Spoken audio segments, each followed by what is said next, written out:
Reçu ce samedi 3 juillet par le Premier ministre, l'épouse de Floribert Chebeya continue de réclamer que la justice soit faite pour la mort de son époux et Fidèle Bazana, son chauffeur.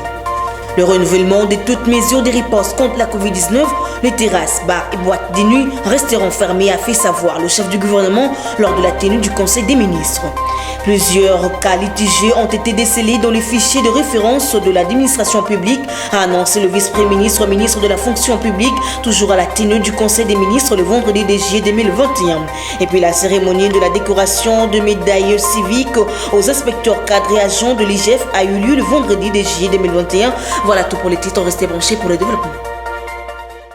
Madame, Messieurs, vous êtes sur la chaîne de l'éducation. Bienvenue dans cette édition de journal. L'épouse de Floribert Chebeya a été reçue ce samedi 3 juillet 2021 par le Premier ministre Samalou Konde Kenge. Cette dernière continue de réclamer justice pour son époux et Fidèle Bazana Suley. Nous avons été reçus par le Premier ministre, la Lisadel qui a accompagné Madame Chebeya, qui a reçu le trophée M. Kassalou. Comme vous le savez, c'est un trophée d'honneur pour les femmes qui ont accompagné les grands hommes. Madame Chebeya fait partie des femmes d'honneur qui ont bénéficié de ces trophées. Nous sommes venus voir le Premier ministre d'abord pour le féliciter pour sa nomination, aussi le remercier pour l'attention particulière qu'il a manifestée à pouvoir recevoir Madame Chebeya. Ce n'est pas facile dans ce pays de voir le Premier ministre réserver de son temps pour recevoir les personnes vulnérables. Et c'est pour la première fois que nous avons demandé l'audience et nous l'avons obtenue pour que Madame puisse lui présenter sa situation sociale qu'elle traverse avec des enfants orphelins, abandonnés, et la situation aussi de l'évolution du dossier judiciaire de son mari qui est apparemment bloqué. Et pourtant, il faut que ce dossier se débloque pour que l'État congolais indemnise les enfants et la famille afin de permettre à ces familles de vivre. Et nous avons trouvé que du côté de l'autorité, il y avait un sentiment d'accompagnement, un sentiment d'une personne réceptive à son niveau qui doit prendre des dispositions utiles en tant qu'autorité. Merci beaucoup. Le Premier ministre, c'est une personne que j'ai trouvée sereine, attentionnée et qui est à l'écoute de tout le monde. Je lui ai présenté ma situation et notre vœu, donc la famille, les deux familles, Bazana Fidèle et Chebeya Floribert, et surtout au niveau du dossier pour la réouverture du procès. Comme annoncé dans les titres, les terrasses, bars, boîtes de nuit resteront fermées. Le Premier ministre Samalou Konde Kenge a fait savoir aux membres du Conseil des ministres du renouvellement de toutes les mesures de riposte contre la Covid-19. Suivez le porte-parole du gouvernement, Patrick Mouyaya.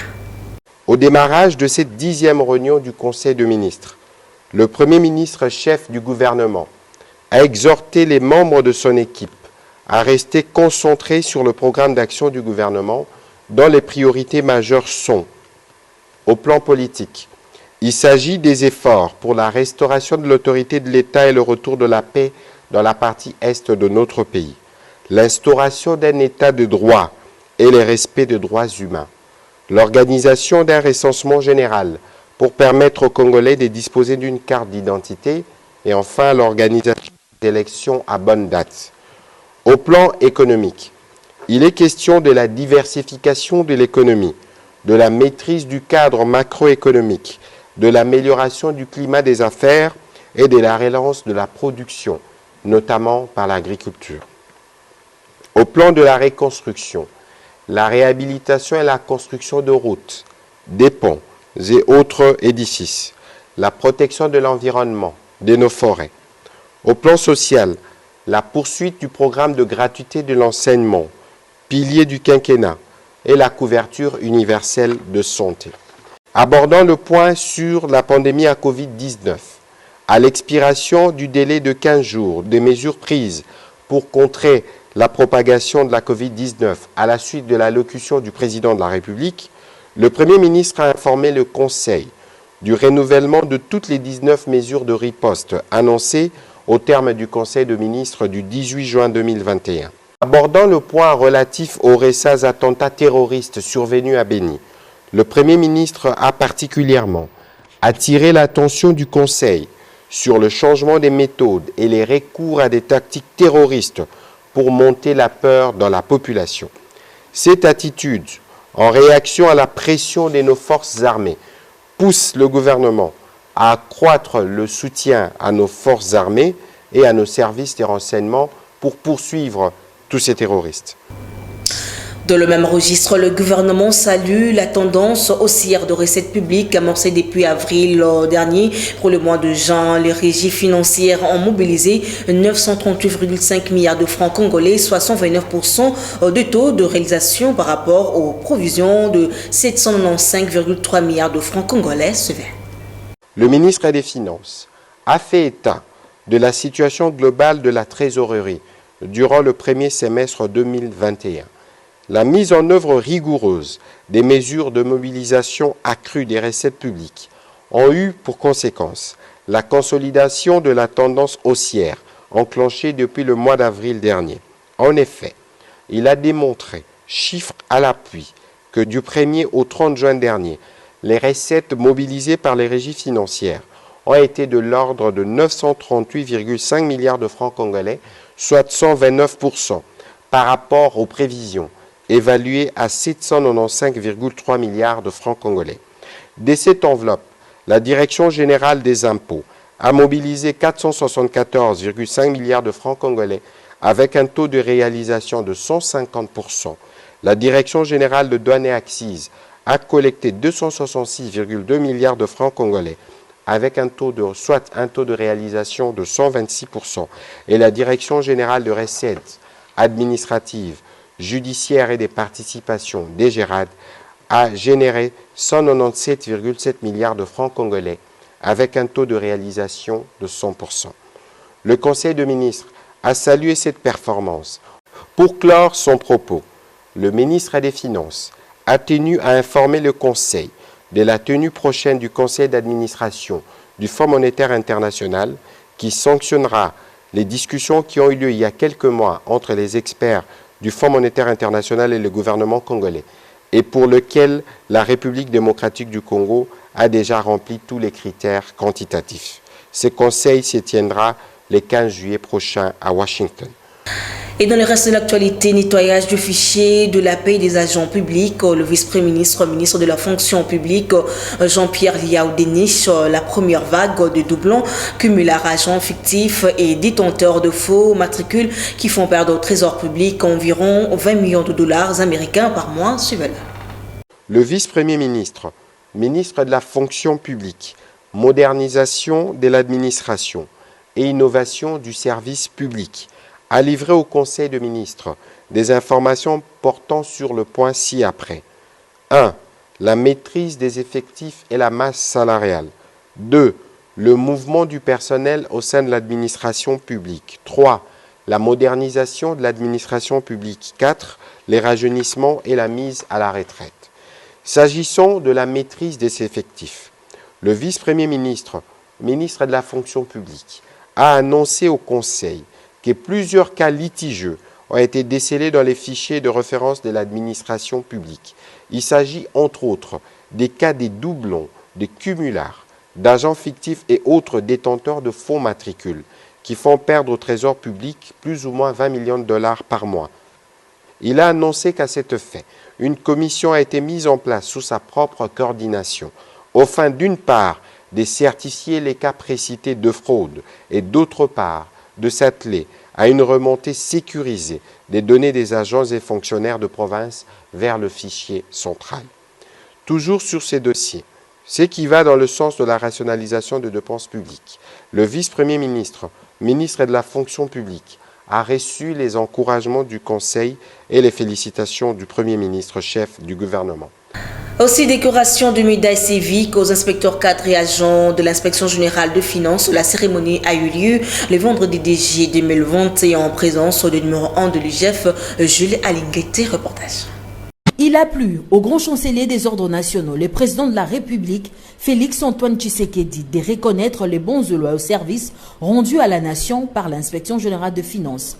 Sur ce, il a été question ce vendredi 2 juillet de décerner les médailles de mérite civique aux inspecteurs généraux des finances ainsi qu'aux cadres et agents du service administratif, financier et technique de l'IGF. Et c'est le chancelier des ordres nationaux, le général-major André Matute-Zouloa, qui a procédé à la décoration de ce jour, suivant les catégories de médailles de mérite civique en or, argent et bronze.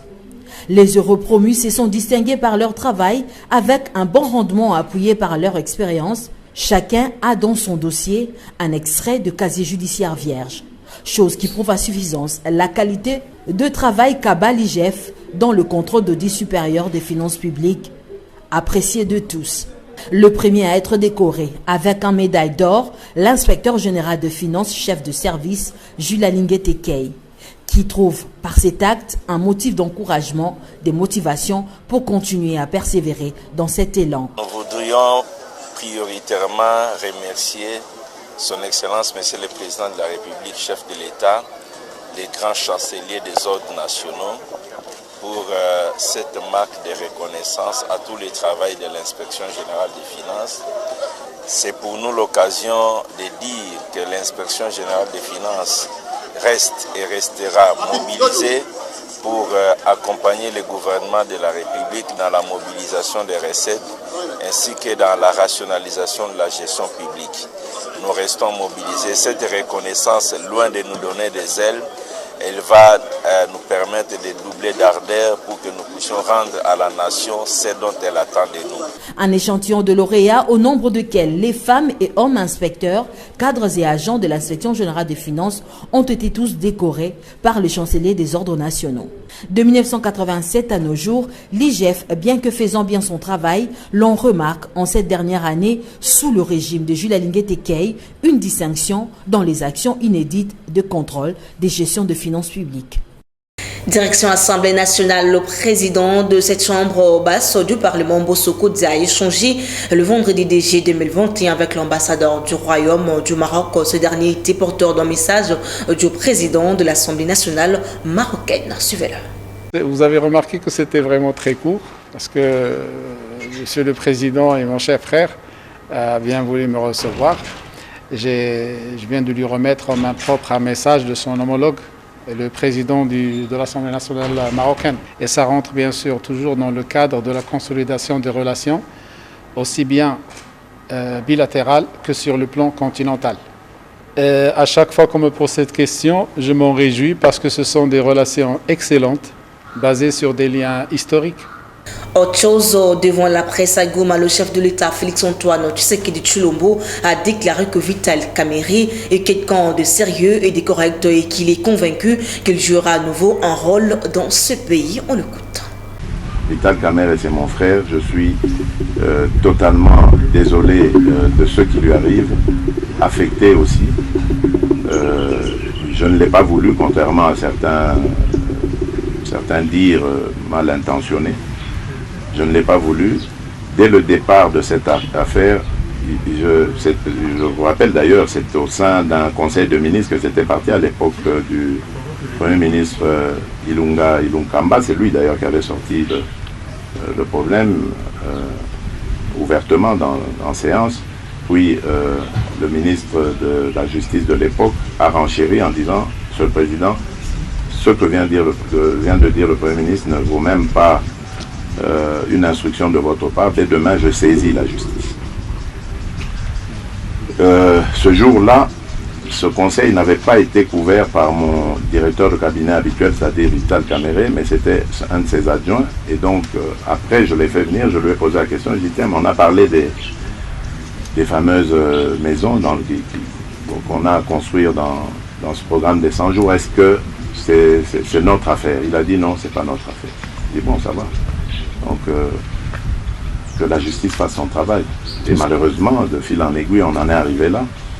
Ce que je peux accepter comme reproche, c'est que on me condamne de ne pas avoir donné des injonctions à la justice pour qu'elle ne fasse pas son travail et que lui ne se retrouve pas dans cette situation. Mais alors, dans ce cas, qu'on me dise qu'est-ce que j'aurais fait de mes principes alors, qui sont de laisser la justice libre de faire son travail. Mais bon, ce qui est arrivé, nous le déplorons tous. Je continue à croire que Vital Kamerhe est non seulement quelqu'un de sérieux, de correct, mais en plus quelqu'un dont la République a besoin. Grâce à son intelligence, grâce à son expérience. Et je suis convaincu qu'il jouera à nouveau un rôle dans ce pays. Puisque nous parlons du président de la République affirme n'avoir pas de problème avec l'ancien Premier ministre Augustin Matata Ponyo, il reconnaît aussi que certains de ses collaborateurs tentent d'influencer la justice dans plusieurs dossiers sévères. Vraiment ici je tiens à préciser parce qu'il ne faut pas que l'ancien Premier ministre Matata pense que j'en veux après lui. C'est quelqu'un que je respecte et que j'apprécie beaucoup d'ailleurs. Mais je ne comprends pas qu'on crée cette catégorie de Congolais qui peuvent d'une part être justiciables et rendre compte à la justice, et d'autre part des Congolais qui ne peuvent pas, qui peuvent eux être extirpés de la justice. C'est très mauvais, et même pour lui, l'ancien Premier ministre Augustin Matata, même pour lui, ce n'est pas du tout quelque chose de profitable, parce que bon, c'est un acteur politique. Demain, il aura peut-être... C'est pas une chasse à la sorcière, Monsieur le Président. Pas du tout, je ne peux jamais souhaiter ça. J'ai toujours dit, il faut que la justice fasse son travail. Et il ne faut jamais compter sur moi pour que j'aille m'immiscer. Posez la question, vous êtes des journalistes, d'ailleurs, il vous arrive de faire des investigations, ou allez poser la question aux juges, ils vous le diront. Il y a eu dans mon entourage, et il y a sûrement même encore, des gens qui ont tenté d'aller, et je le dis ici, là je crois qu'on m'entendra, qui ont tenté d'aller influencer des juges, etc. Je le sais. J'ai dit aux juges, le prochain qui vient, parce qu'il ne vient pas de ma part, arrêtez-le pour trafic d'influence. Faites-le. Ça ne me gênera absolument pas. Parce que je veux que la justice soit indépendante. Et surtout qu'elle soit ce bras séculier que j'attends moi, qui va nous aider pour instaurer l'état de droit. Randonnons au sud Kivu, où les sénateurs de cette province sollicitent l'implication du vice-premier ministre de l'Intérieur Daniel Asielo pour juguler la sécurité dans les hauts plateaux d'Uvira, Fizi et Mwenga. Suivez-le. Nous avons été reçus par le vice-premier ministre de l'Intérieur à notre demande, parce que nous voulions justement lui expliquer ce qui se passe dans les hauts plateaux d'Uvira, de Fizi et de Mwenga. C'est une situation qui dure. C'est depuis quelques années qu'il y a une guerre qui ne dit pas son nom, mais qui s'accompagne par des tueries, par des massacres, par des destructions des villages et des razzias des vaches, des bétails, et des populations qui sont en train de fuir, qui sont dans des camps de réfugiés dans les pays voisins. Mais ce qui nous a amené en particulier aujourd'hui, ce sont des tueries, c'est des gens qui ont été tués hier. Le 30 juin, l'indépendance a été plutôt célébrée dans le sang. Il y a des mamans qui avaient organisé un sit-in, justement pour dénoncer ces tueries, ces massacres, des arrestations arbitraires et intempestives, mais aussi toute cette insécurité. Ils ont organisé un sit-in au quartier général de l'armée, mais aussi à l'aéroport de Minembwe. Et hier, il y a eu des femmes qui se relayaient avec d'autres. Elles sont sorties du sit-in et elles ont été fusillées. Elles étaient une dizaine. Certaines ont pu se sauver, ont fui, mais 4 sont mortes sur le champ. Elles ont été enterrées cet après-midi. Quittons la province du Sud Kivu pour prendre la province du Kasaï oriental. La question relative à la crise qui secoue l'Assemblée provinciale de cette province n'en continue pas moins à susciter débats et commentaires au sein de la classe politique congolaise. Pour Bavambouyi Mukuna, il est temps que la justice fasse son travail. Pour cette fin, je vous invite à suivre le député provincial élu du Kasaï oriental, Jean au téléphone par John Elimboui. Ça a commencé par la question du gouverneur sortant. Il y a un groupe de députés provinciaux qui ne voulaient pas que les gouverneurs qui avaient brillé par les compétences et le manque de vision soient déchus. Il y a un groupe de gens qui est venu de Kinshasa avec les suppléants de ce gouverneur-là, parce qu'il était aussi député provincial, élu ici, soi-disant qu'il était invité, qu'il était le représentant du chef de l'État. C'est lui qui est venu faire un putsch ici et demander aux services de sécurité d'insécuriser les députés, les traquer, les tabasser, et refuser qu'il puisse faire une plénière. Et il a mis hautement notre président de l'Assemblée au perchoir. Je me demande quelle sorte de film Hollywood s'est passé en Bujumaï. Tout est en concertation, parce que ce qui s'est passé, c'est vraiment au niveau où une politique ne peut pas se faire. L'homme est venu avec des militaires, comme si c'était dans des provinces où il y a un état de siège. Nous posons la question pourquoi cela s'est produit et quelle autorisation il a eu. Ces deux personnes que vous avez citées sont restés ici pendant leur intérim. Ils ont brillé par la mauvaise gouvernance et les détournements et une léthargie qui ne disait pas son nom. On leur a demandé de constituer une commission. Ils ont rejeté la demande des députés pour traiter de ce cas-là. Et en second lieu, il y a 11 députés qui ont signé une motion de méfiance contre eux. Ils ne pouvaient pas tenir une plénière dans ce cas-là. C'est le directeur de l'Assemblée qui devait en principe convoquer une plénière pour que entre nous puissions débattre et voir s'il y avait sanction à donner. Donc, mais nous avons vu ce groupe d'Hollywood se descendre en Bujumaï et faire n'importe quoi que ce soit, et la population se demande où se trouve l'état des droits que nous tous nous avons prôné depuis de belles lueurs. Revenons à Kinshasa pour prendre la société. Le marché se trouvant sur la route bypass dans la commune de Mankala, abusement appelé marché Rond-Point-Gaba, vit dans l'insalubrité totale. Les vendeuses et vendeurs de ce lieu de négoce déplorent ainsi l'absence des poubelles publiques pouvant leur permettre d'assainir le marché, constat de nos stagiaires de l'IFASIC.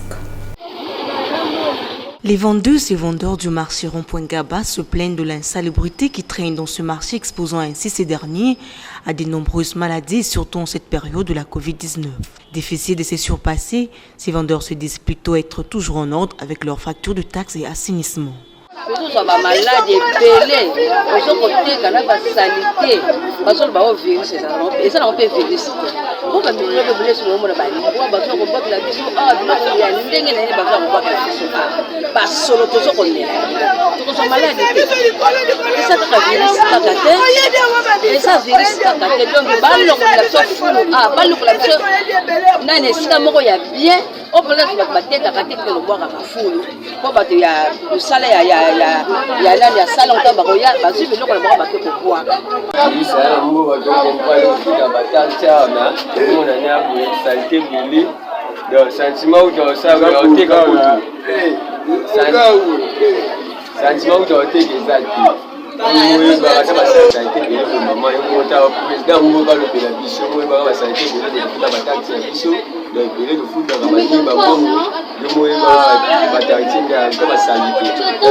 Espérant une meilleure solution, ces vendeurs font appel aux autorités d'agir en leur faveur dans les jours à venir.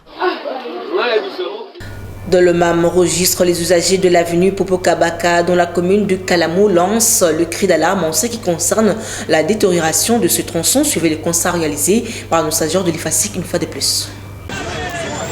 L'état de l'avenue Popo Kabaka reste impraticable depuis toujours délabré, alors qu'elle serve d'une grande importance pour les usagers de ce coin de la capitale. Selon l'un des habitants, la réhabilitation de cette avenue est vivement souhaitable car elle garde plusieurs souvenirs du fait président Mobutu.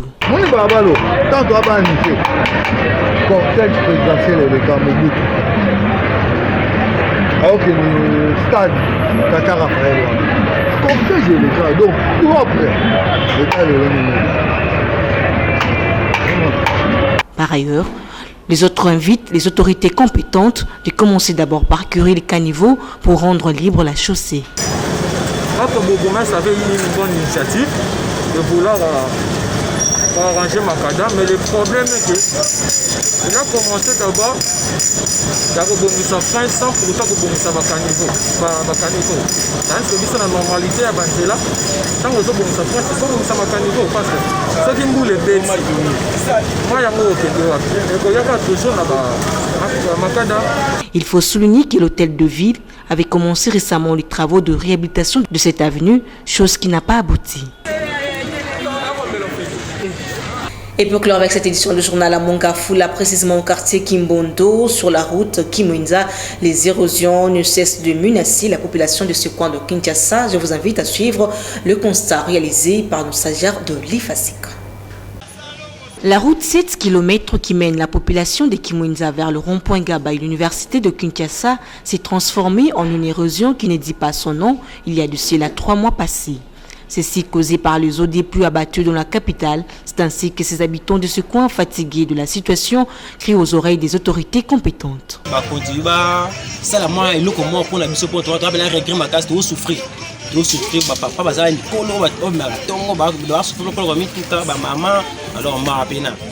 cause de transport et pour mandat avec des bus, c'est qu'il y a érosé bandit et approprié 1 km. Donc, le quartier est souffrir. Loko et matin à niveau assez à cause de Mituka et comme Kosuka na arrêt de bis pour nous sommes à Makazia Masanfo Matati le Koska camion à Masansuka Bosomi ce qu'on a fait boire de loko et matin comme il n'a plus à l'icône Tosenga Bakondikaka. Il tient de rappeler que cette route de Kimwenza est d'une grande importance pour la population quinoise, d'où sa réhabilitation est souhaitable. Vous avez certainement compris que ce journal a touché à sa fin. Vous nous avez pris en cours de diffusion. Voici l'essentiel de titres. Reçu ce samedi 3 juillet par le Premier ministre, l'épouse de Floribert Chebeya continue de réclamer que la justice soit faite pour la mort de son époux et Fidel Bazana, son chauffeur. Le renouvellement de toutes mesures de riposte contre la Covid-19, les terrasses, bars et boîtes de nuit resteront fermées, a fait savoir le chef du gouvernement lors de la tenue du Conseil des ministres. Plusieurs cas étudiants ont été décelés dans les fichiers de référence de l'administration publique, a annoncé le vice-premier ministre, ministre de la fonction publique, toujours à la tenue du Conseil des ministres le vendredi de juillet 2021. Et puis la cérémonie de la décoration de médailles civiques aux inspecteurs cadres et agents de l'IGF a eu lieu le vendredi de juillet 2021. C'est là le rappel de titre. Fin complète de cette grande édition du journal dont la chefferie est assumée par Franco Sanga. Un grand merci à toute l'équipe technique et rédactionnelle derrière la caméra. C'était Delphine Tondula, Guilherme Mayamba. Merci de votre fidélité. Restez branchés. Bon week-end chez vous. Au revoir.